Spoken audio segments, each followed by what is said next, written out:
Hi, my name is Debbie Green Gratian, and I'm coming to you from Anchorage, Alaska. My family has been here since 1920s.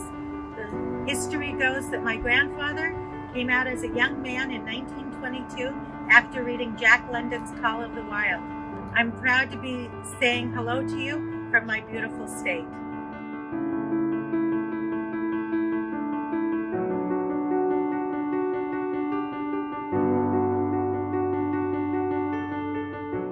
Alaska has a pretty varied history. We're still, population-wise, the second lowest, but of course we are absolutely the largest state. But Alaska is the most northern state, the most western state, and the most eastern state, because the Aleutian Island crosses the international date line. So Alaska is a very unique place. So I often have moose in my neighborhood.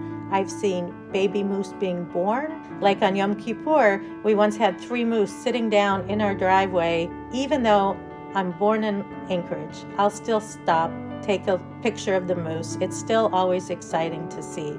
I would say that Alaska has probably between 3,000 and 6,000 Jews. Growing up, we always went onto the military base for services. This would be the only rabbi in Alaska. So for many years, that's how we grew up. We had Sunday school where different volunteers would help teach the kids. Many years I had the same Hebrew book over and over. We learned a lot of Bible stories. We did learn to read Hebrew. We'd have bar mitzvahs. Once a month they would have a bagel brunch. It was very important to my parents that we associate with people that were Jewish. Alaska is a very small population Jewish-wise. So my father and mother believed in sending us out to camp.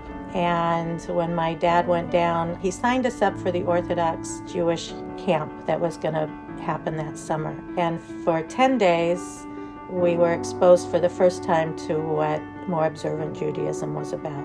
I started to become more observant.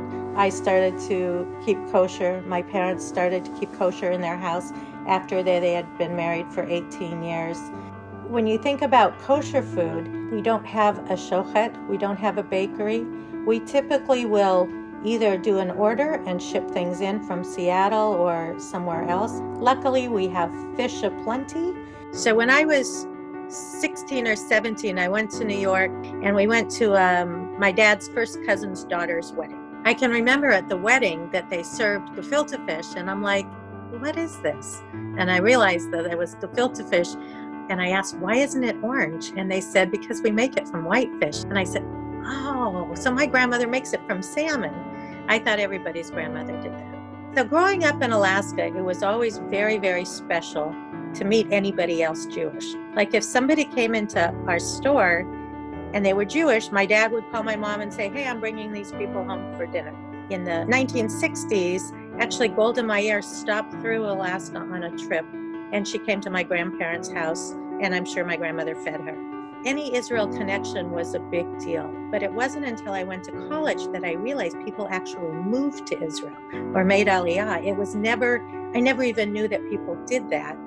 So there are many challenges to living Jewish in Alaska. Alaska presents its own unique lifestyle. Least of all is our time difference. If you are an observant Jew, we're actually fasting more than the 24, 25 hours.